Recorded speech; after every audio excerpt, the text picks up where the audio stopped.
नमस्कार, the angle में आपका स्वागत है। मैं हूं आपके साथ दीपाली माथुर।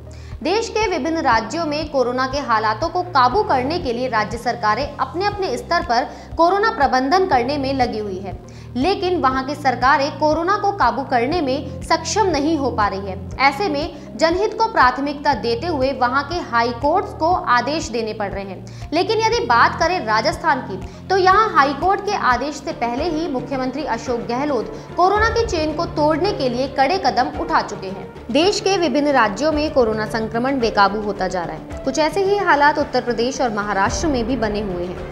महाराष्ट्र में राज्य सरकार ने कर्फ्यू लगाया हुआ है, इसके बावजूद कोरोना के मामले घटने का नाम ही नहीं ले रहे हैं। वहीं यूपी के वाराणसी में हालात इस हद तक बिगड़ चुके हैं कि खुद पीएम मोदी को वहां के संबंधित अधिकारियों से मीटिंग कर हालात की समीक्षा करनी पड़ी। हालांकि इसके बाद भी सरकार की ओर से संक्रमण को रोकने के लिए कारगर कदम नहीं उठाए गए। ऐसे में इलाहाबाद हाईकोर्ट ने ज्यादा संक्रमण वाले 5 शहरों कानपुर, वाराणसी, लखनऊ, गोरखपुर और प्रयागराज में संपूर्ण लॉकडाउन लगाने का ऐलान कर दिया है। वहीं महाराष्ट्र में सरकार अपने स्तर पर सभी जरूरी कदम उठा रही है। महाराष्ट्र में कोरोना के बढ़ते मामलों के चलते राज्य के अस्पतालों में ऑक्सीजन की कमी हो रही है।